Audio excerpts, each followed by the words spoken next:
Mary Sue. As CNAs, we got to know our residents very well and noticed changes in condition probably faster than anyone. All the nurses rely heavily on the excellent CNAs we have at Palm Garden, don't we, Heather? We sure do, Mary Sue, and that's why we want to wish them Happy CNA Week from Palm Garden of Ocala. Ocala's information station, 1370 WOCA. Ocala.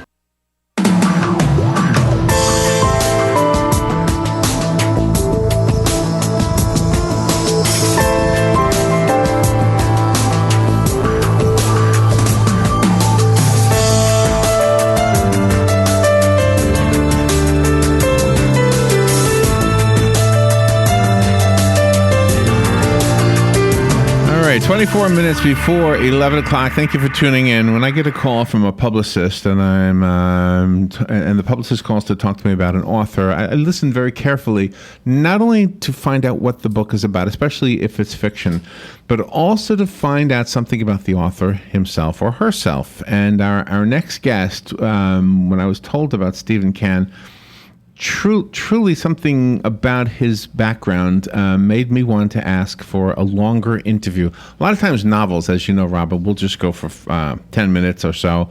Not because we don't think the novels are any good, because sometimes they're outstanding, but it's because, you know, that you only want to give so much information in the course of an interview, because you want the listeners to ultimately to enjoy the book and not know anything in advance. And we're not going to spoil The Lynching Waltz either, which is the title of this book. It's a historical novel, but I mostly wanted Stephen on the phone with us for a little bit longer than normal because of his background. You'll know what I'm talking about in just a second. He served in the U.S. Army as a journalist. I mean, right there. There's enough right there to make you say, gosh, I have so many questions for somebody who's done that. He's also been an attorney. He's an historian. One of the things that I was talking to his publicist about was the fact that he wants to talk about the Tuskegee Airmen. We've had at least one Tuskegee Airman still living in our community, correct? I think so. Yes. Also about the Creole slave ships. Yes. You know, you don't hear about that too much in the history class. Stephen Kanne, you're just filled with different things we want to ask you questions about, so I hope you don't mind. We're going to pick your brain a little bit today. Good morning, Stephen. Good morning, and it's a pleasure to be here, and pick away. First of all, am I saying your last name correctly? Well, no. No, how do I... It's pronounced Kanne, long A, long E. Okay. But it's perfectly okay. Pronounce it any way you wish. No, I think it's appropriate for me to say it the way it's supposed to be said. So Kanne it is. And where are you calling from? I'm actually calling from a small town in Colorado where we spend some time in the summer, Durango, Colorado. All right, nice. Well, thank you for getting up early. I know you're in the different time zone. Thank you for getting up early to be with us today. The book is called The Lynching War. Waltz. I'm sorry, Waltz. Yeah, I knew that. I just was reading something else. The Lynching Waltz. I guess let's start with the story. We want to treat a novel with careful handling because we don't want to give out too much. But tell us a little bit about the story in The Lynching Waltz. I will. I'd be pleased to. I've been carrying this story around with me for over 70 years. I'm an old guy. I'm an octogenarian. I'm 82 years young. Wow. And this story was always with me. And I've been, you get involved in life. I practiced law for years, and I got busy and dizzy, and sort of, the story left me. But when I retired, I vowed to tell the story. And that is the basis or the inspiration for the Lynching Waltz. The story was inspired by a racist incident of my youth in my 8th grade. I don't really want to tell you what the incident was about because it will, in a way, spoil the book for my readers. Mm-hmm. But I will say this. I grew up in a colorblind, small community, Glencoe, Illinois. It's a suburb of Chicago. And I was with my classmates, the same classmates from kindergarten all the way up through 8th grade. And before the start of my 8th grade year, a racist arrived in town and did something to discriminate against my black classmates. And these were kids that I had known all my life, and in a sense, they were my brothers and sisters. When the community got wind of this, they held a community-wide meeting, and in a very uplifting manner, they booted this racist out of town. And that was the inspiration for the book. When I finally got around to thinking about writing the book, I decided to use it, in a sense, as a springboard for trying to eliminate racism from our way of life. You know, I don't know if you remember this, but in 1852, Harriet Beecher Stowe wrote Uncle Tom's Cabin. This fueled the anti-slavery movement, and I think we got rid of slavery sooner as a result of Harriet's book than we would have if she hadn't written it. I think a lot of people agree with that too. Yeah, absolutely. Yeah.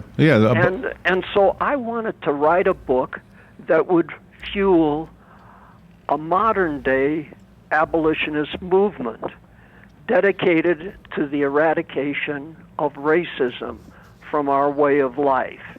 You know, you say to me, oh, that's a tall order. I don't believe it. If we can put a man on the moon and we've learned to stand up to cancer, then why can't we rid ourselves of racism? And so I decided to try, in writing this book, really to make a difference. What I wanted here was to write a book and have others write similar books that would become required reading in high schools and colleges and universities throughout the country, and would spawn some kind of a national discourse on the ugliness of racism. And sooner or later, and it wouldn't happen overnight, Larry, but sooner or later, we'd bring an end to this nonsense. I mean, it's destructive, it's divisive, and our country has so many other problems. But this is one that we should be able to get rid of once and for all. Yeah, I think you're right. It's a hard thing to get rid of, but I think we're making progress. I want to tell you something. We broadcast from the mall, the shopping mall here in Ocala, Florida. And so we look out the window and we see young people all the time walking past this window, and quite frequently there'll be a young man with a young woman, and both of them are of different races. It seems to be that it's not so taboo anymore. And remember, we're in the South here, and the South had the reputation of being the last standout place, I guess, where you would find racism. But and while I'm sure it still shows its ugly head, not to be using a cliche too much, but I'm sure it does, especially if you are the one being discriminated against. You probably see it more often than I might. But I think it's young people that are carrying the torch, is what I think. I totally agree with you. And of course, we aren't born, or people aren't born racist. They're taught to be racist. So if younger people learn of its evils, and then they marry and they have children and they teach their children to be tolerant and not, to hate somebody because his skin color is different, I think eventually we're going to make a much bigger dent in racism. And I do agree with you. Yeah. We've made progress. I mean, I think back to my early years, and things were so much worse than they are now, but they're still bad. I mean, when you have a Ferguson, or you have a Walter Scott being shot, or what's the guy? Freddie. I can't remember his name, but Gray, Freddie Gray. Mm-hmm. Freddie yeah, Gray. right, Yeah. Freddie Gray. Those kinds of incidents. I mean, it's still out there. You know, it may be. It's like a cancer. It may, in some respect, be in remission, but it's still there, Larry, and we've got a lot of work to do. It is still there. It's not there in the law of the land, though. So we fixed that. The law of the land has been written so that we are supposed to be fair and we're not supposed to discriminate by law. But I think what you're talking about, in this country anyway, now other countries have a long way to go. We've done a lot better than some countries. But I think in this country, if we're just talking about this country, a lot of it has to do with attitudes. For example, if I was an employer and I was prejudiced, it would show there. That's where it would show, and there'd be nothing legal you could do about it. It would be just something I would say, no, this is my business. I can choose who I want to work here. You know, even though the best candidate may be of a race that I might be discriminating against.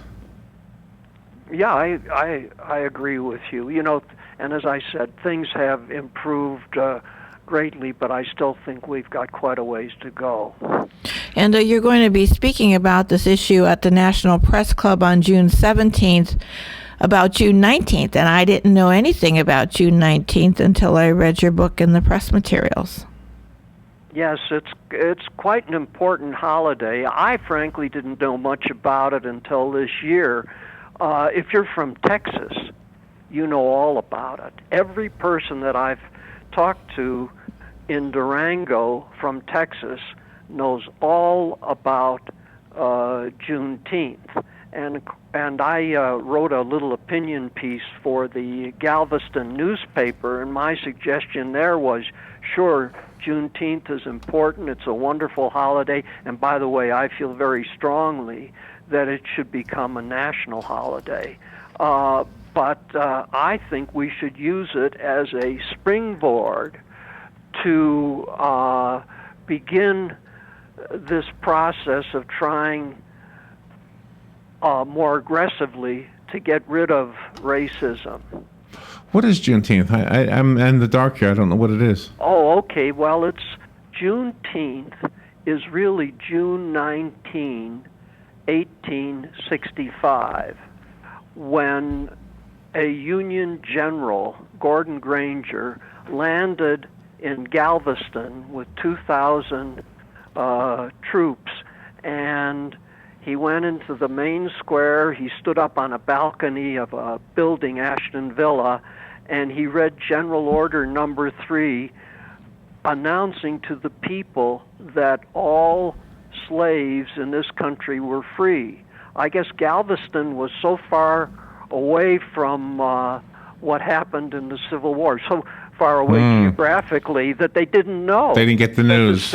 Yeah. Right, so they got the news on June 19, 1865, and that was the day that the very last slave in this country was freed, and that's what's celebrated. Oh, wow. That's something I hadn't known. Yeah, I didn't know that until, his book, and this is so fascinating to me.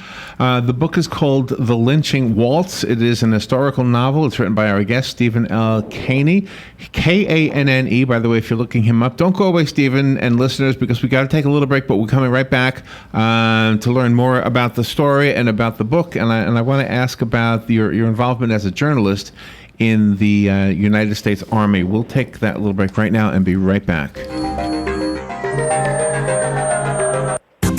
The weather is brought to you by myfwc.com. Safe boating is no accident. Some sunshine on this Tuesday with a shower or thunderstorm around this afternoon and evening. The high today 91 to 95. Then partly cloudy later Tuesday night, low 73 to 77. For Wednesday, times of sun and clouds with an afternoon and evening thunderstorm around, the high 90 to 94. And on Thursday, partly sunny with an afternoon or evening thunderstorm around, the high 90 to 94. From the Florida Weather Center, I'm meteorologist Joe Lundberg. What do you love most about July 4th weekend?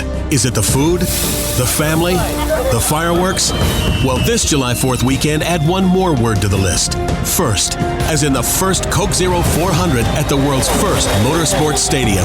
Everything you love about the holiday gets a huge upgrade at the all-new Daytona. The NASCAR Sprint Cup Series Coke Zero 400, powered by Coca-Cola, Saturday night, July 2nd. Guarantee your seats at 1-800-PIT-SHOP or DaytonaInternationalSpeedway.com. Think you know NASCAR? Prove it. And you'll be entered for a chance to win tickets to the Firecracker 250 and the Coke Zero 400. Every day between now and June 24th, we'll be giving you the opportunity to call in during the morning show and the afternoon show to answer trivia questions about NASCAR and Daytona International Speedway. All callers will be registered to win, and on Friday, June 24th, we'll pick the winners for one of the most exciting nighttime events of the season. So tune in to win right here on The Source. When you think of honey-baked ham and cafe, don't just think ham. Right. Check the entire menu selections. Father's Day is just around the corner. Pick something special just for him. I like their ham, turkey, roast beef, and meat falling off the bone, ribs. You know, I like everything from honey-baked ham. Honey-baked ham also has salads, bread, desserts, and they cater. You know, we should tell our listeners about honey-baked ham, 2709 Southwest 27th Avenue, behind Best Buy, and buy just what Dad likes. We just did. Call 861-0011. All right. Stephen L. Kanne is on the phone out in Colorado, and he wrote the book called The Lynching Waltz. He served in the United States Army as a journalist. He has been an attorney. He is an historian. He is on the phone to talk about his book and educate us a little bit about our own history right here in America. Did you have to do any research for this particular book, or did you kind of absorb all of the things in the book in the course of your lifetime?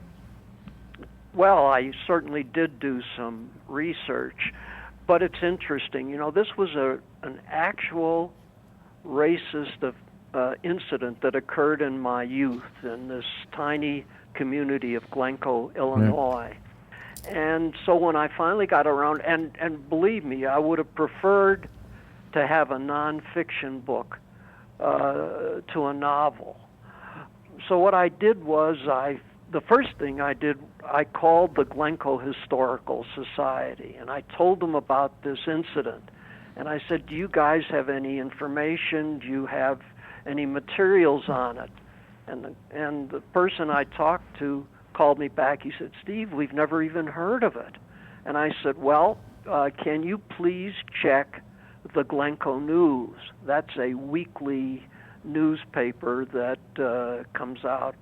And it was back in 1947, and he did that, and he called me up. He said, they don't have anything on this. And I said, okay, thanks, goodbye. And I called the library, the Glencoe Library, nothing. So I was really stymied. I knew they had had a meeting in Glencoe in the fall of 1947 at which they voted to boot this racist out of town. What was he? Was he the mayor? What was his position? Who, the racist? Yeah. The racist was a lady, and she came to town to put on. Well, I don't want to get into too much of the story because it spoils it for the reader. Right. But she was sponsoring a class of some kind for the kids, and she decided to exclude black youngsters. She wasn't a resident of Glencoe. She was an interloper. Anyway, and Glencoe is in Illinois, right? Glencoe is a small suburb, 1,750 people about, I believe, in 1947. It's located on the lake, 22 miles north of downtown Chicago. It's a suburb. Wow. So they voted. So they had this meeting, and they voted to cancel her services and booted her out of town.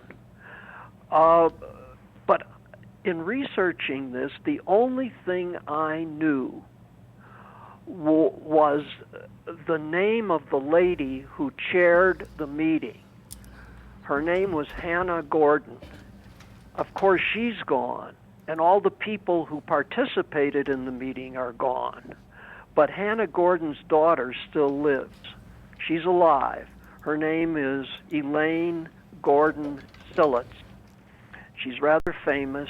She has a big piece of property in Barrington, Illinois with trains on it, and the kids kind of and ride on on her trains, and she's known as the train lady of Barrington. So, and Elaine knows me. So I called her up and I said, Elaine, what happened? And she said, well, Steve, there was a meeting. I said, I know that. And I know the result of what happened at the meeting. Where was the meeting? And she said, I'm not sure. She said, we think it was at the Glencoe Women's Club. And I said, well, your mom chaired the meeting, right? And she said, yes, she did. Who was at the meeting? She said, I don't know. What happened at the meeting? I mean, there was some kind of a vote, but that's all she knew. So I'm getting the feeling I'm going to have to fictionalize this book. Gotcha. Right. So you had to fill in the blanks. And there were huge blanks to fill in. There was also one other piece of information that I knew. There was an advertising man in Glencoe by the name of Arthur Tatham, very famous in the advertising industry. He formed a firm called, I believe, Tatham Laird. It still exists today, and it's an international advertising and public relations firm. But and at the meeting I was told he led the charge to get rid of this racist lady. But that's all I knew. Period. Nothing else. So I had to fictionalize. And the way I structured the book was I wanted to introduce the reader to various characters who participated in this meeting. I knew Arthur Tatham did, so I renamed him Christopher Wallace, and I wrote a little tale about him. There was a man when we grew up who ran the beach in Glencoe and a skating rink in winter, Otto. And we kids loved Otto. So I renamed him Bruno Steiner, and I made him a World War I hero. And that's a kind of a second story in the book. And then I wanted to show racism in its absolute ugliest, so I created a story of a lynching. It's really pretty ugly. And I had to research that, what were lynchings about and how were they going to... It wasn't pleasant, and it's not a pleasant story, but it shows how ugly racism can become. Ugly and brutal. Yeah. And then and I've always been fascinated with the Tuskegees. And so I wrote a story about the Tuskegees, and I used that to show how I could convert an avowed racist into somebody who no longer hated Negroes. And it's a very emotional and I think one of the more powerful stories in the book. And then lastly, what would a book about racism be without a slave story? And so I create a slave, and we follow his life from the time he's a little boy until he's just under 30 years of age, and he does fantastic things. Wow. At age 12, he engineers a mutiny on a slave ship. Stephen, we're out of time, but you have held us speechless the whole time. We've enjoyed listening to you, and what a great conversation. Such an honor to have you on our show. The book is called The Lynching Waltz. Go get a copy wherever books are sold. I have a copy right here. If you want the one that was sent to me, you can have the one. Just ask me for it. Stephen, thank you for being on. Stephen spells his first name with a PH and his last name Kanne. Thank you, Stephen. We'll be right back. From the Paddock Mall Studios, this is WOCA, Ocala, Gainesville, The Villages, 1370 AM, 96.3 FM, The Source. Fox News Radio, I'm Pat O'Neill. There are reports that the gunman in Sunday's Orlando may have been a regular at the nightclub where the shooting took place. Meanwhile, there are concerns some families of the 49 victims need financial help. I'm going to do everything I can to fight to ensure that they have proper burials. Florida Attorney General Pam Bondi. A GoFundMe account started by LGBT activist group Equality Florida has raised more than $3 million. Fox Radio's Evan Brown. French officials say a man who killed 2 police officials posted a video of the attack on Facebook. The suspect later killed by police. The last Democratic primary today in Washington, D.C. Presumptive Democratic nominee Hillary Clinton is considered a big favorite over Bernie Sanders. The city is 49% black, and Clinton has done well in states with large African-American populations. Fox Radio's Steve Taylor. In March, Marco Rubio won the GOP D.C. primary. Fox News, we report, you decide. Father's Day is coming up, and we'd great to give Dad a gift he'll appreciate all year long. Spring, summer, fall, and of course winter. I'm David McNeil, founder of WeatherTech.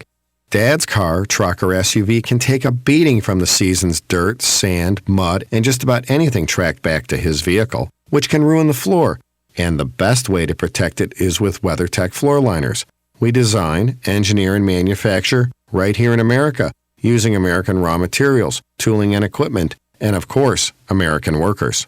This Father's Day, order WeatherTech floor liners and give Dad a gift he can use all year round, so he'll never have to worry about spills or messes damaging his vehicle again. And when messes do happen, they easily rinse right off. To learn more about our full line of automotive accessories, go to WeatherTech.com or call 1-800-CarMats. For the ultimate vehicle protection, choose WeatherTech, proudly made in America. And from all of us at WeatherTech, Happy Father's Day. Council. It's time for Farm and Ranch headlines on the Southeast AgNet. I'm Darren Spearman reporting. Last week, Olam International purchased Brooks Peanut Company in Alabama for $85 million. Brooks is currently the sixth largest peanut sheller and the largest Alabama-based sheller in the country. Olam is a leading global player in peanuts now and is currently the only global player with sourcing and peanut shelling operations in the U.S., Argentina, and India. Olam also handles almonds, cashews, hazelnuts, walnuts, pistachios, and sesame as one of the world's leaders. Olam in 2007 purchased Universal Blanchers in Blakely, Georgia. They specialize in toll blanching of peanuts and high-quality ingredient manufacturing. McCleskey Mills was also purchased by Olam in December 2014 with 2 locations in Georgia. They have 250,000 tons of farmer stock peanuts. It also owns and manages 20 buying points and farmer storage assets at strategic locations in the Southeast. But overall, Olam is now heavily involved in peanuts, and we're proud to see them grow and expand. Can we bring it back, Doctor? Yes, but we have to keep it covered, Igor. Understood, Doctor. And be sure to keep living roots in it throughout the year with diverse plants and rotations. And remember, do not disturb it. Are you mad, Doctor? No, just a little upset. I don't like to see soil treated like dirt. Learn more about the basics and benefits of soil health. Contact your local USDA Natural Resources Conservation Service office today. The USDA's Natural Resources Conservation Service has a program to reward and encourage environmental stewardship for ag and forestry producers. The Conservation Stewardship Program is voluntary. Applicants must be USDA operators. For more information on CSP, visit nrcs.usda.gov. Helping people help the land. I'm Darren Spearman for Southeast AgNet. The sound of the bat cracking, the crowd cheering, the smell of overpriced but tasty hot dogs, the memories that will last a lifetime of your first baseball game with Little Johnny. Your team wins. It was a great night until you get home. It's 9 p.m. and your wife says you have no water. We have no water. What do you do? What do you do? Rule number 1, don't panic. Remain calm. Okay, that's 2 rules. We don't have time for jokes, funny man. Okay, think back. On the way home, you heard a radio commercial. Mike's got plumbing. If water runs through it, we do it. Eureka! You saved the day. You remembered that Mike Scott Plumbing doesn't charge extra for nights, weekends, or holidays. You are a genius. Hey, Mr. Genius, did you remember the phone number? Of course you did. Remember, you're a genius. 352-237-2888. Because at Mike Scott Plumbing, if water runs through it, we do it. Even if water's not running through it at this particular moment. Mike Scott Plumbing. This is James Snyder, inviting you to join me each Sunday morning at 9:30 for Sunday Joy on 1370 AM, 96.3 FM. I'm Mary Sue, the Director of Clinical Services at Palm Garden of Ocala. And I'm Heather, the Assistant Director. I began my career as a nursing assistant 20 years ago. Wow, I know that had to be physically demanding, but very rewarding. Yes, it was, Mary Sue. As CNAs, we got to know our residents very well and noticed changes in condition probably faster than anyone. All the nurses rely heavily on the excellent CNAs we have at Palm Garden, don't we, Heather? We sure do, Mary Sue, and that's why we want to wish them Happy CNA Week from Palm Garden of Ocala. The weather is brought to you by myfwc.com. Safe boating is no accident. Some sunshine on this Tuesday with a shower or thunderstorm around this afternoon and evening. The high today 91 to 95. And partly cloudy later Tuesday night, low 73 to 77. For Wednesday, times of sun and clouds.